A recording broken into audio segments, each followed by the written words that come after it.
Good morning. I'm going to invite you to take a deep breath with me this morning. Thank you, Margie, for giving us that space and creating a container where deep breaths are appropriate. Whether this is your first time as a guest here, or you've been coming here for a lifetime, or somewhere in between, no matter who you are or where you find yourself on life's journey, regardless of who you love or who you are loved by, no matter what you believe or if you don't believe at all, each of you, all of you, belong here, where love, justice, inclusion, and compassion are the shared work of our liberated and liberating faith. We are so glad you are here this morning. Welcome.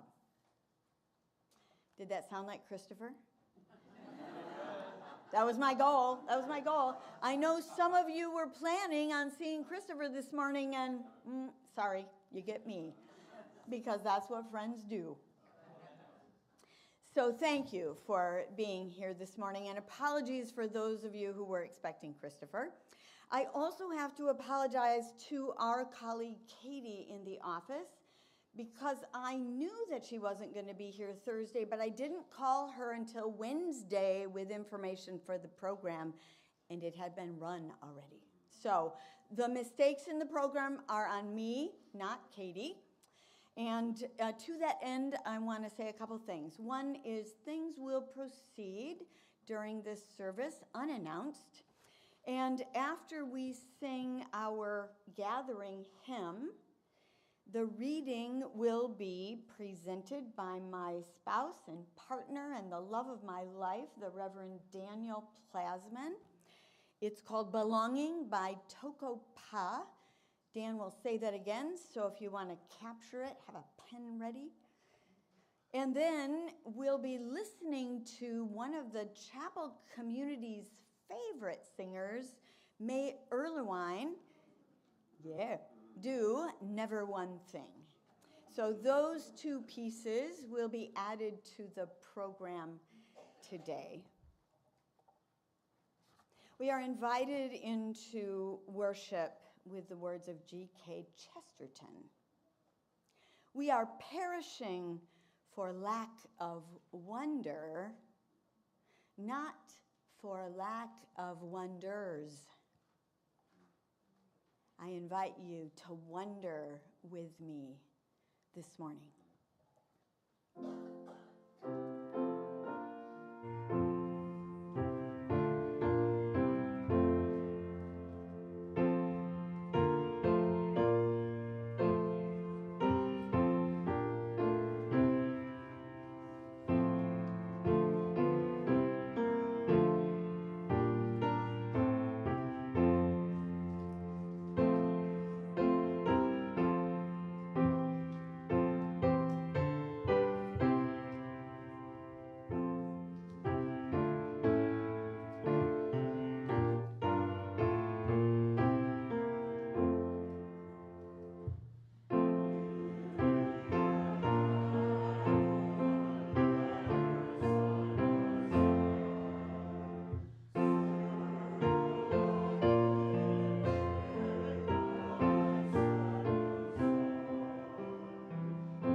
A reading by Toko Pa entitled Belonging.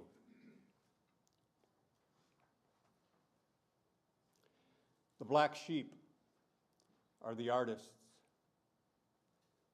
the visionaries, and the healers of culture, because they are the ones willing to call to question those places that feel stale, obsolete, and without integrity. The black sheep stirs up the good kind of trouble. Her very life is a confrontation with all that has been assumed as tradition. Her being different serves to bring the family or group to consciousness where it has been living too long in the dark. As the idiom implies, she is the wayward one in the flock. Her life's destiny is to stand apart. But paradoxically, it's only when she honors that apartness that she fits in. The world needs your rebellion and the true song of your exile. In what has been banned from your life, you find medicine to heal all that has been kept from our world. We must find the place within where things that have been muted and give that a voice. Until those things are spoken, no truth can find its way forward. The world needs your unbelonging. It needs your disagreements, your exclusion, your ache to tear the false constructions down, to find the world behind this one.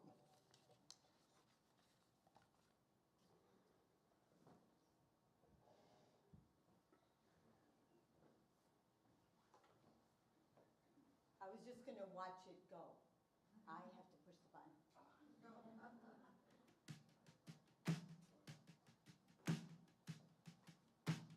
I'm the underbelly, I am the claw, never one thing, no, not one thing at all. I'm a street fighter, I'm a breath of peace, I'm a holy roller, I'm a honeybee. I am the truth, I am the lie, I am the ground, I am the sky, I am the silence, I am the call, never one thing, no, not one thing at all. I'm the underbelly, I am the claw, never one thing, no, not one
I got to meet May Earlywine in Traverse City, and we sang one of her songs quite often. It was about all are welcome. Uh-oh. Oh, we could just keep watching her. There's some way to close it? I don't know. Escape? There we go. That's beautiful.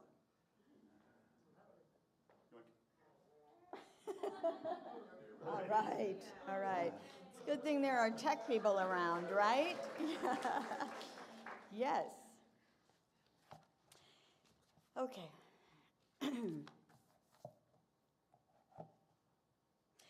So that song, as I listen to it now after hearing Reverend Christopher speak, reminds me of something he often says. Do you know what it is? There are multiple truths. Multiple truths. It's a place where I live at 10,000 feet as someone who is a trained and experienced and skilled interim minister. You've come to know me because of workshops that I've done on behalf of the board. Behind the scenes, I've been working with Christopher for the last couple years. Just recently, May 1st, I began working among you half-time on staff as the interim consulting minister. And so I thought, since Christopher maybe needed a Sunday yet before the season starts, and you don't know me all that well or what that means to be an interim consulting minister, that I would take this opportunity to share it with you. And you can tell I'm really nervous. So, say it again. Thank you. As long as the young ones are here, I got this. Yes, yes. So I know that when you hear the word interim, for some of you that scares the bejesus out of you because, right? During interims, you lose people, you lose money, you lose momentum, you lose. That's never happened in the churches where I've been an interim, because the work is about you. It's not about someone coming in to tell you. It's about someone helping you to have a conversation. So I want to share with you the process of that conversation today, because we're going to be having it. We already are having it. And it's exciting. It's magical. Do you believe in magic? Yes. Yes. Love it. All right, so broad brushstrokes, I call the interim process normalizing change. Right, when a minister has been for a long while, things become, or even a short while, right, things become rather rote. We know what's expected, what's going to happen. But the reality is that no matter how long it's been, things change. You change because of that new person's presence among you. The world requires that we change or die. Alive systems filled with potential have to change or they die. So this is a process that not only can you use as an organization, but you can use as individuals. And I'm going to share some examples from my own life where I've used these processes in change. A couple other things before I begin with the steps. So the growth of the church in America happened when, at least the most recent growth, happened during the growth of the suburbs and after the World Wars. And it was concurrent with the growth of capitalism in business. And so it shouldn't be surprising to us that the structures of the church reflect the structures of business and capitalism. And I'm not going to critique any of that right now, except to say that it's not working anymore. It's another sermon for someday. Yeah. So one way to change that, so the question becomes, why are people leaving the church in droves? And I originally said, why are young people leaving in droves? But that's not true. Everybody's leaving in droves. One of the tricks churches use is to get a young person in the pulpit.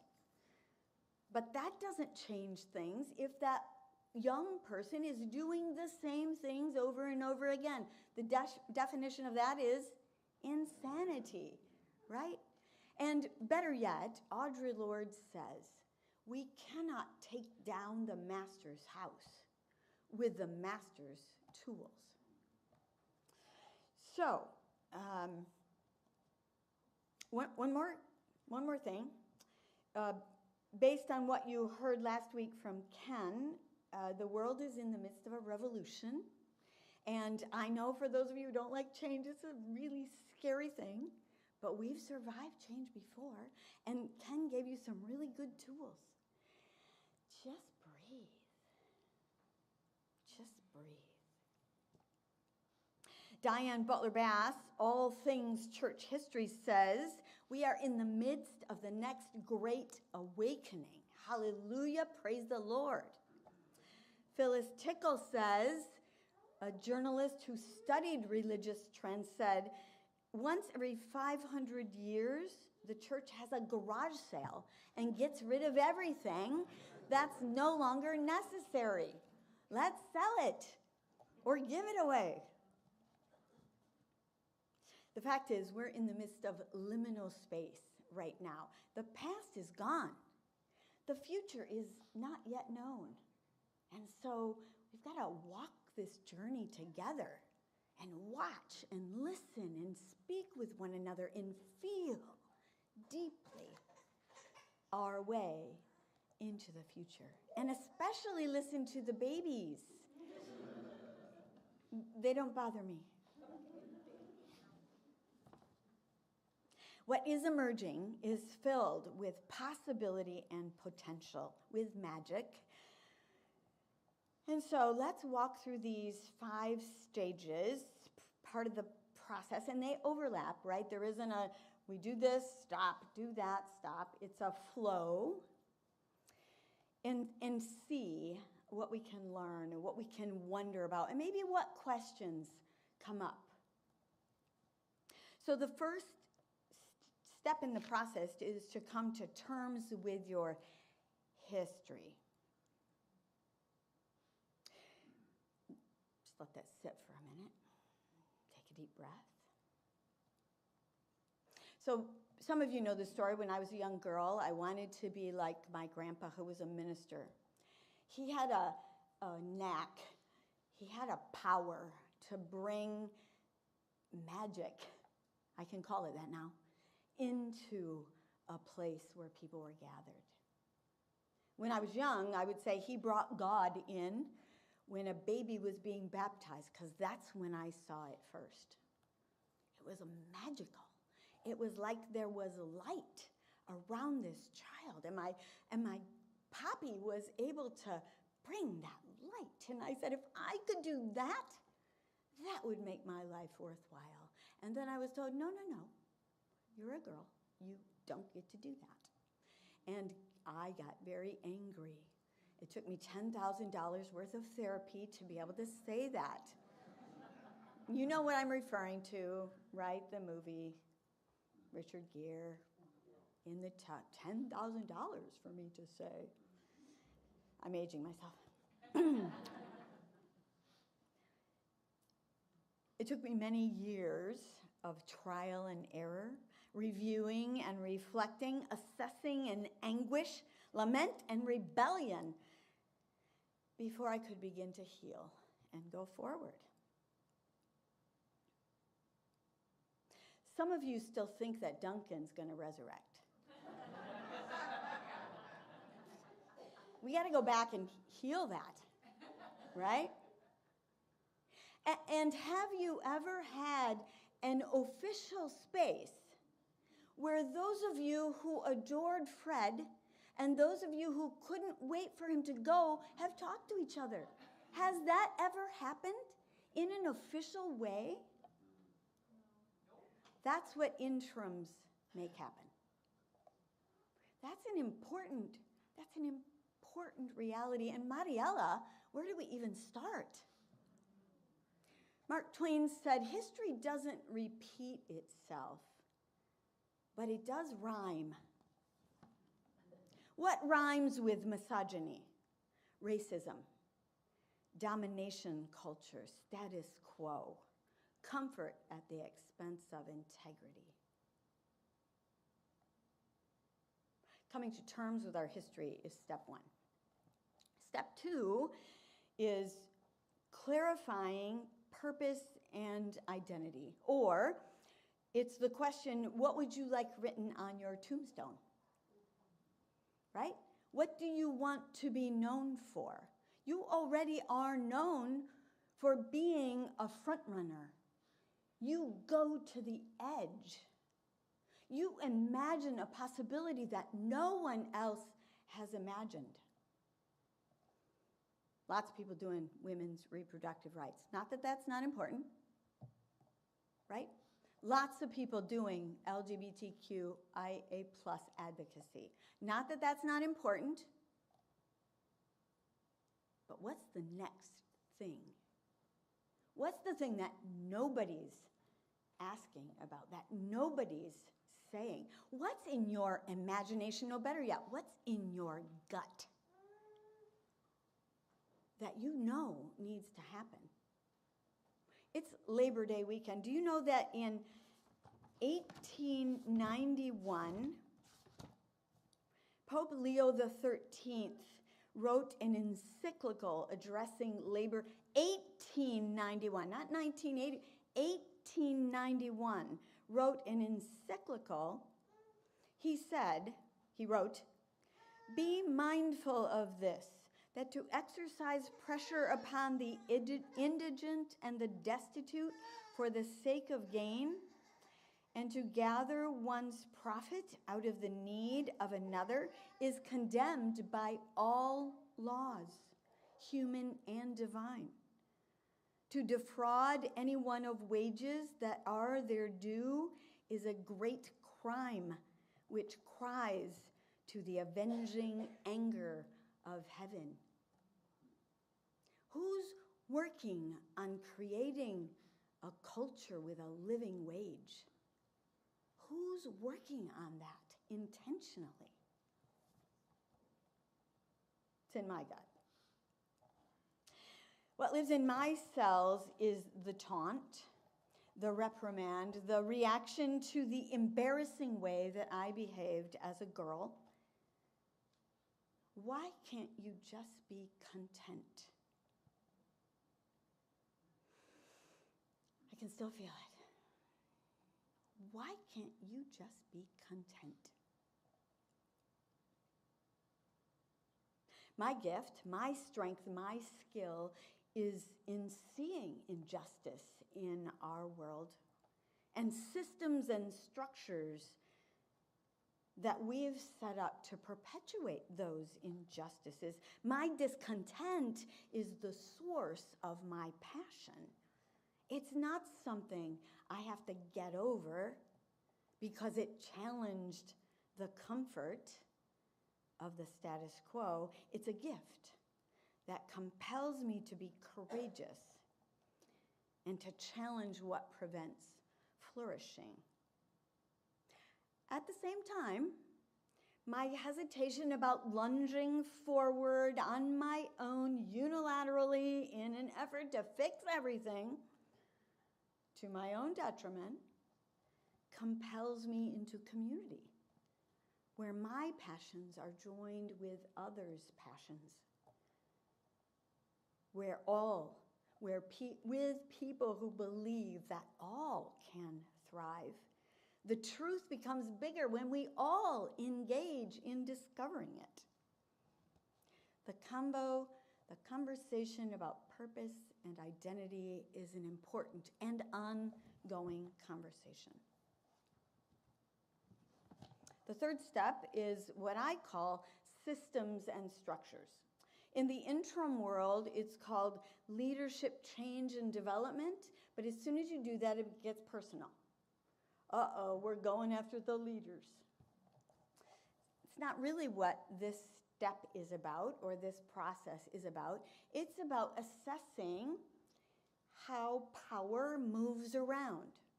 Formal power, informal power, the power of the structures that are older than the hills. It's kind of a joke. It's about understanding the systems and structures that are no longer working. It's seeking to see where the silos are. Here's an example. I served a church that had a 15-member board, not you, with 12 committees, not you, 2 congregational meetings to approve things every year, and 30 members. Problematic, right? Yeah. Change is difficult and necessary, right? Making the systems and structures work for you instead of you working to hold them up, to keep them going. I was the black sheep in my family, thus the reading this morning. It was worse because of the subculture that I was in, this conservative Christian subculture that some of you know. What a girl was supposed to be and do is not what I was being and doing. But it wasn't personal. I took it personal for a very long time.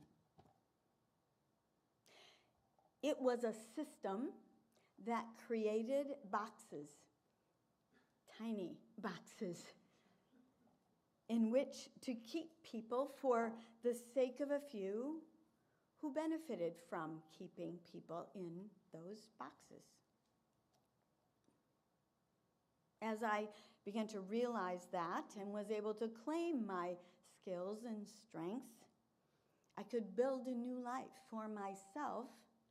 And because small is all, and fractals, having a deja vu from last week, because small is all, as I change me, as I flourish, as I learn what I need to thrive, I create those kinds of systems and structures around me. Systems and structures need to be changed and healed and assessed and analyzed. The 4th step is examining connections. So the first connection, because small is all, are the connections within. How are we connected with one another? There are always going to be cohorts and affiliations, people who naturally resonate with one another. But as soon as those become silos or rigid boundaries around them, the community is compromised. And so seeking to find ways that we can build a web of connections within. Many of us on staff are new, and we're trying to figure out the web that exists. It's tricky. Maybe it's just drawing a picture of the web, but I think some of it has to do with the isolation that some of your groups exist in. The other piece about connection is, who are the other institutions and organizations in your community that are doing the same things that you're doing? So you don't have to be redundant. Together West Michigan is trying to help with that, right? So thank you for being part of that. But who else and where?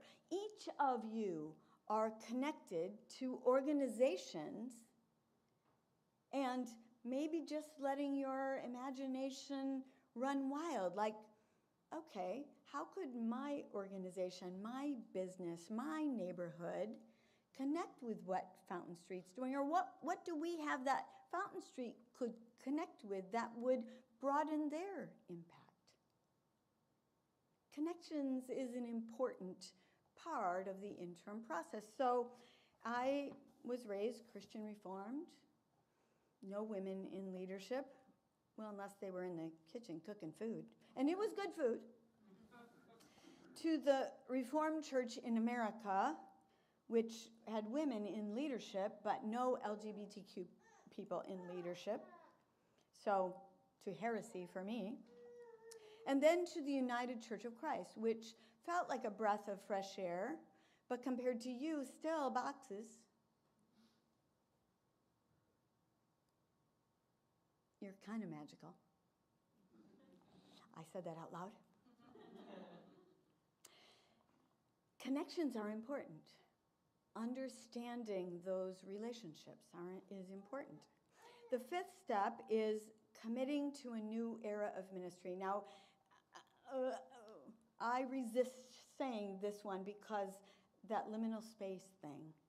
I don't think the commitment is to a new era of ministry unless the commitment is to continuing to understand what this new era looks like, because we don't even know yet. We're still trying to figure it out. I know some things. What Christopher says about multiple truths is a real thing. And unless we accept that reality, we'll never become the kind of organization that we can be. Small is all, fractals are a real thing. So healing the individual, providing places for that to happen is critical if we're going to be a whole, a flourishing organization, and then impact the world. Normalizing change, important. And then a tool that I have in my toolbox, which some of you know about, is family systems theory. One of the quotes from family systems theory is not, don't just stand there, do something. That's the cliche, right? In family systems theory, it's don't just do something, stand there. Stand there. Just be. We can only move at the speed of trust. Adrienne Marie Brown.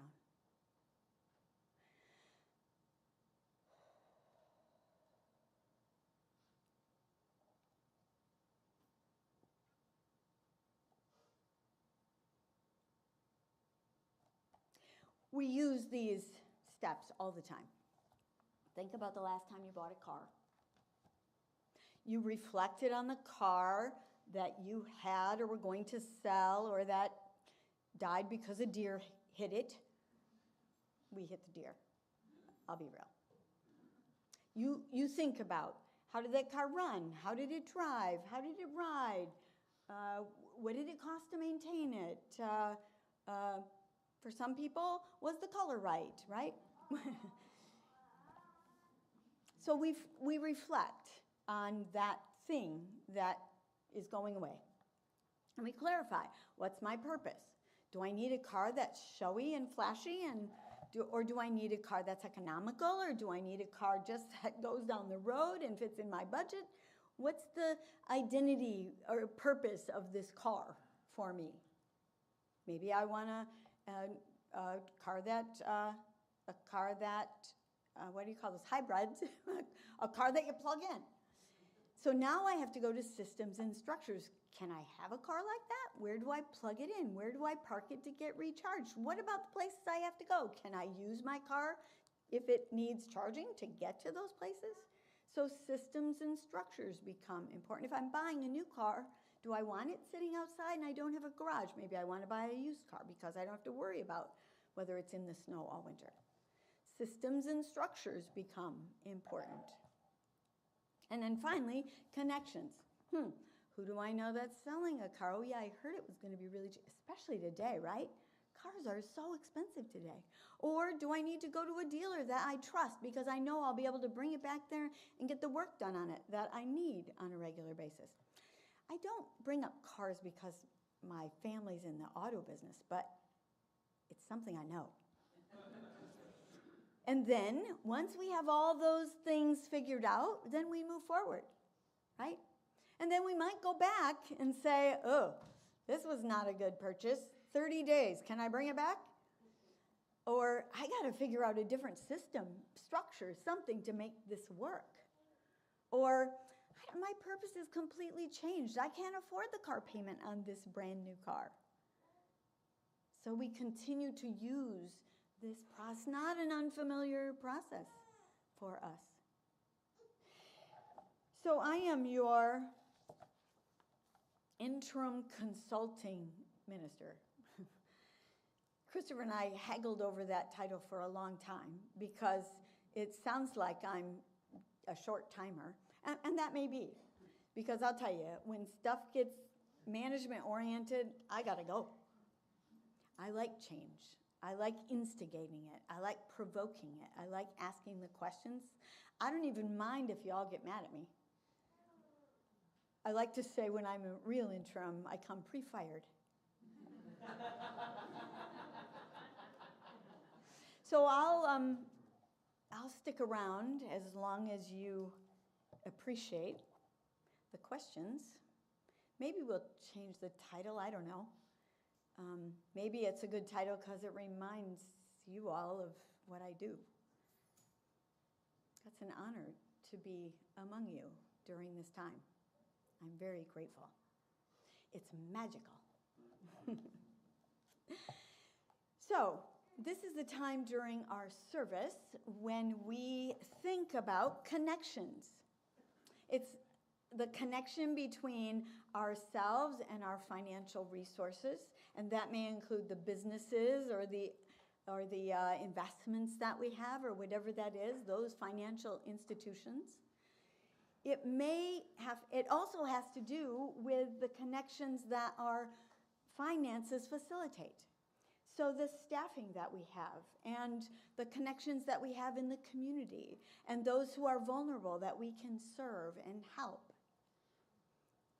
The offering is about connections. Half of the offering that we collect stays in-house to keep the lights on, so to speak. Half of it goes outward to help those who have special need.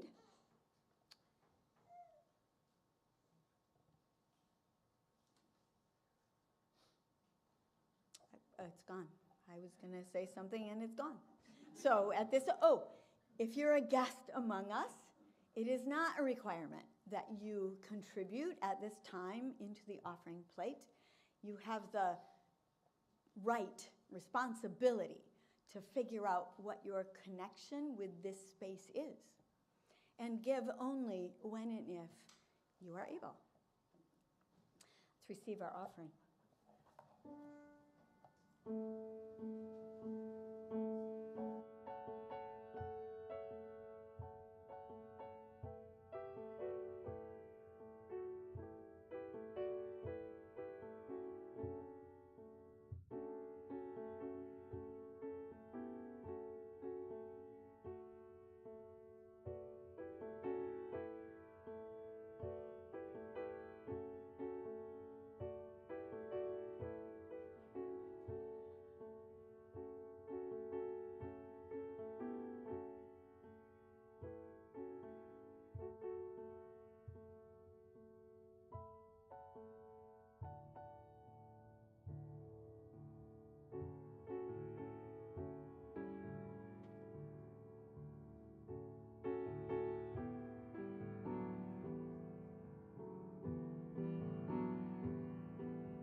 Do you want to help me? I have to do thank you. You want to help me? No. Will she let me pick it up? You want to come and see me? You want to come and see me? We're building connections. She's a little weary. I'll just stay right here. We have some announcements that we have to make before we go our separate ways. The first announcement is a huge thank you to the staff that I work with, to Christopher for being willing to take a Sunday off, Margie for your support and for the ways that you bless us with emotional capacity here. Thank you. To Cal, wherever you are, for all the tech stuff, especially when it was after the fact and I gave him the audio video song. And thank you for appreciating that, by the way. That was lovely. And the reading. And a special thank you to my spouse, Dan, for being willing to read. He's never done that before. And for all the volunteers who make it possible for us to be here on a morning like this together.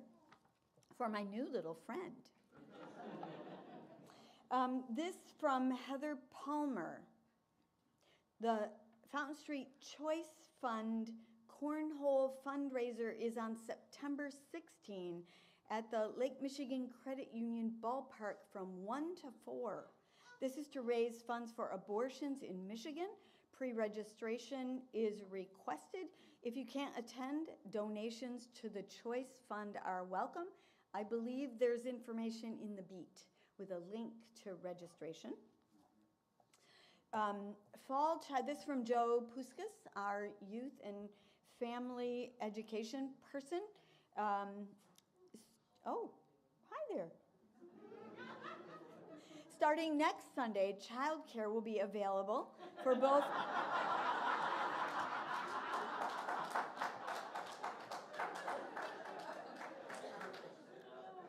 It's a future minister. Yeah. Yeah. Yeah.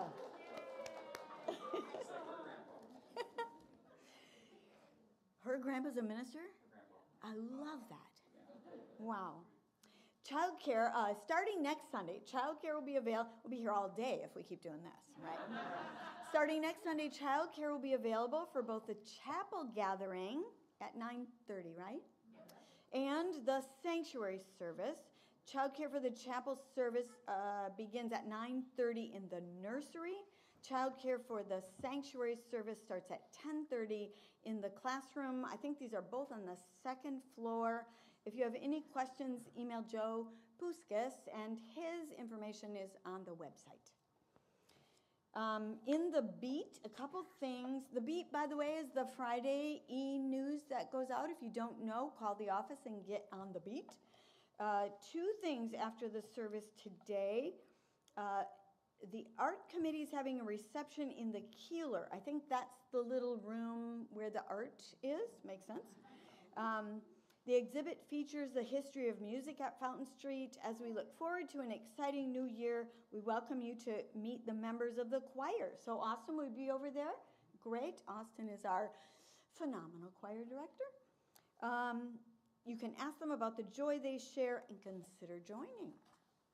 And then also today, after this service, an agape feast to celebrate the end of the summer series and the start of a new year of chapel services. Soup and fresh baked bread in the social hall. Come and break bread, reconnect, and learn about the chapel season to come. Are there any other urgent announcements that I may have missed?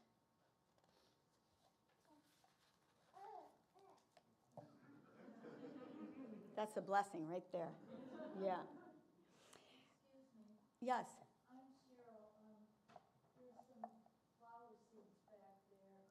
We had a small service for Lisa and Jacob, who used to be here as a social worker.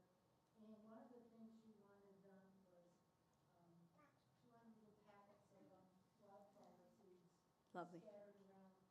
There's not enough for everybody in the room, but for those of you that feel like doing it, in honor of Lisa, we would very much appreciate it. Lovely.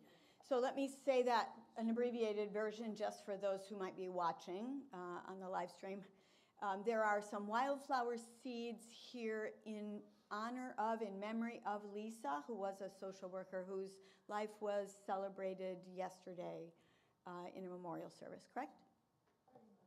Okay. Please help yourself to wildflower seeds. One of my favorite writers is Audre Lorde.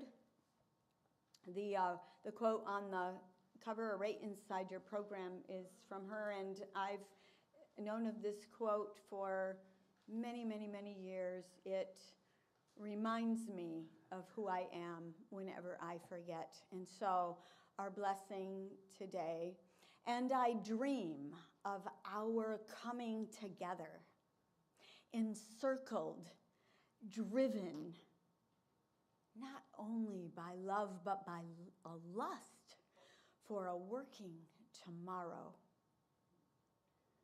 The flights of this journey, mapless, uncertain,